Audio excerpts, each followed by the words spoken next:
Good afternoon, everyone. This video is going to be about, as you can see from the title, death in the Bible. Now, I think I'd like to think I was a little bit original with this video, maybe bring up some points that not many people have heard before. I'm not going to go down the traditional route that many people think that I might go with this. I'm going to go a bit no plum 99 here. I'm not going to talk about all the passages in the Bible where God directly kills someone. I want to talk about more about why there is so much death and destruction in the Bible. So, why is there so much death in the Bible? Well, I think a lot of it has to do with the times in which the book was written. There was no big centralized law enforcement, and many places were so out of reach that they basically had to take the law into their own hands. Killing was a lot more commonplace for crimes as well as general fighting between people. So you needed to have a god that reflected that, and would also make even the most hardened people frightened of him. Thus, you have to commit huge amounts of mass murder and genocide, way more than anyone could ever commit in their whole life. So everyone would know that this god is not to be trifled with. This god has no problem at all in killing many millions of people. So he could easily snuff you out without so much as a second thought. And if he could do all that, then he would certainly not have a problem with sending you to hell for eternal torment. Now, I want to talk a little bit about this phrase that I've heard from religious people a lot of times, and it's God fearing. When you actually take a look at the words, it doesn't really make any sense. Why would you have to be afraid of God? Eliciting fear is not what I would call an admirable trait, especially from someone that supposedly loves you and wants you to go to heaven. I'm just going to show my nerd credentials here for a minute. It reminds me of the fifth Star Trek movie where Bones, Kirk, and Spock beam down to a planet and supposedly meet God.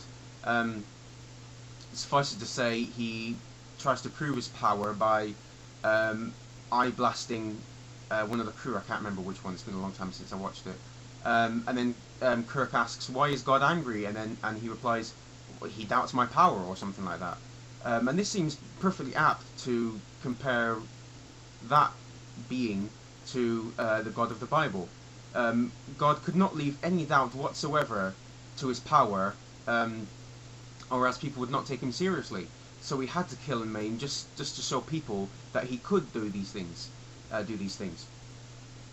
think fear has a lot to do with it as well. As we all know, fear is a very powerful emotion. It's a very irrational emotion, rather, that can override all of our logical impulses and make us do very reckless things. If you scare someone enough, then you can pretty much ask of them anything that you want and tell them to do anything that you want, because they will be so scared that they will do whatever it takes for them to feel safe, or until someone tells them that they are safe. I want to read this quote. It's probably one of my favourite ones. I can't remember where I came across it, but it perfectly sums up this fear that I've been talking about. It goes like this. Right, where is it? Naturally, the common people don't want war, neither in Russia, nor in England, nor in America, nor in Germany. That is understood.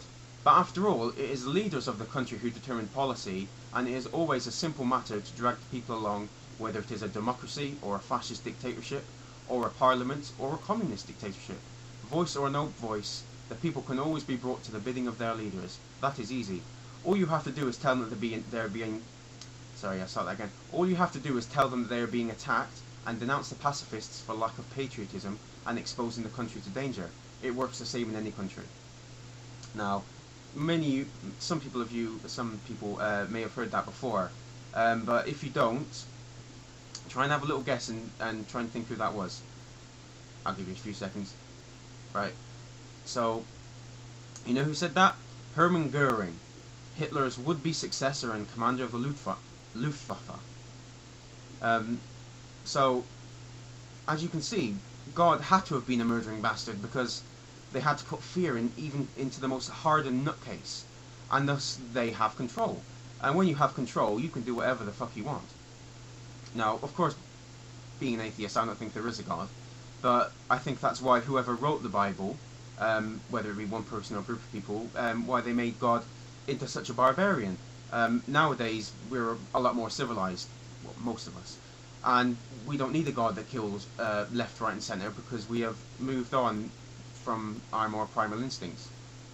I guarantee that if the Bible was being written now, it would be very different to how it is, how it was written 2,000 years ago. There would still be some death in it, just to show that you don't fuck with God. But I think it would focus more on love and helping your fellow man, more so than it does now. I think this ties in with morality as well, because violent behaviour was generally more accepted 2,000 years ago. Nowadays, we still have tendencies towards violence, but it has become rather taboo, rather like a very sort of extreme thing to do. Thus, an ultra-violent god that makes Sam Peckinpah and Paul Verhoeven look like a couple of monks would not influence us in the same way that it would people in more primitive times. Which is why I think now most religious people tend to focus more on the aforementioned love and nice bits of the Bible. Not just because we have more critical thinking skills and we can pretty much logically refute anything that they can say about God and the Bible, but because they are the things that are more entrenched in our world, and they are the things that would most likely win us over to Christianity if such a thing were possible. So yeah, that's all I gotta say. Comment, rate, subscribe, share the video. I'd be very grateful. And I'll see you later on. Cheerio.